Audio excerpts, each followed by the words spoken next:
වහන්සේ විස්තර කරනවා මහණෙනි මේ අහසේ තියෙන තරු කැටවලට වඩා ලෝතර සම්බුද්ධත්වයේ මට ලැබේවා කියන ප්‍රාර්ථනෙන් දීර්ඝ සංසාරي ඇස් දන් දීලා තියනවා කියලා.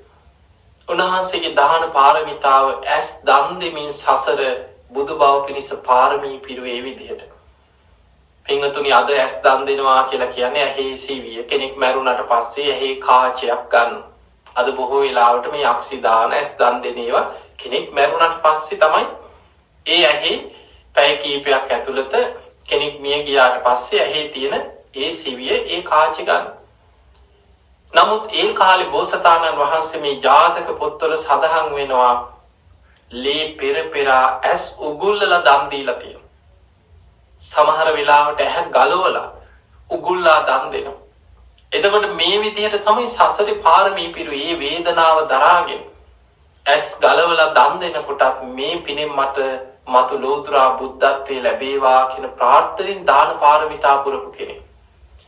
ඊළඟට බුදුරජාණන් වහන්සේ දේශනා කළ මහණෙනි මේ සතර මහා සාගරයේ ජලයේ මහ මුහුදේ තියෙන ජලයට වඩා දීර්ඝ සංසාර ගමනේ ලෝතර සම්බුද්ධත්වයේ මට ලැබේවා කියන ප්‍රාර්ථනාවෙන් උන්වහන්සේ ශරීරේ ලේ දන් දීපු වාර අනන්තයි කියන ඊට වඩා.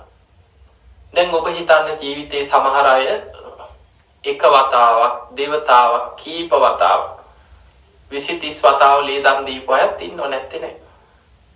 හැබැයි අපේ බෝසතාණන් වහන්සේ දීර්ඝ සංසාර ගමනේ ලෝතර සම්බුද්ධත්වයේ ලැබේවා කියන ප්‍රාර්ථනාවෙන් ලේ දන් දීපු ලේ එකතු කරොත් සතර මහා සාගරයේ ජලයට වඩා වැඩි කියලා සඳහන් වෙනවා.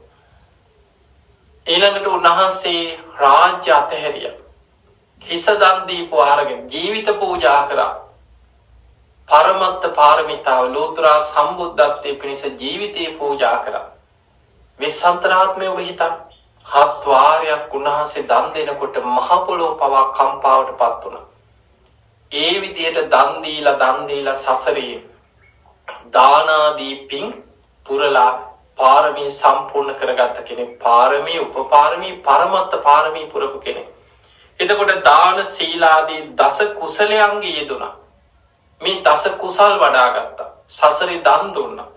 අන්නේ පිනක විපාක හැටියට තමයි මේ සුප්පතිට්ඨිත පාද කියන මහා පුරුෂ ලක්ෂණේ උන්වහන්සේට පහළ වෙන්න හේතු. සසරේ මේ දාන පාරමී සීල පාරමී ආදී පාරමිතා දස කුසල් වැඩිීමේ ආනිසංස. ඒ වගේමයි සසරේ දෙමාපියන්ට සලකලා තියෙනවා.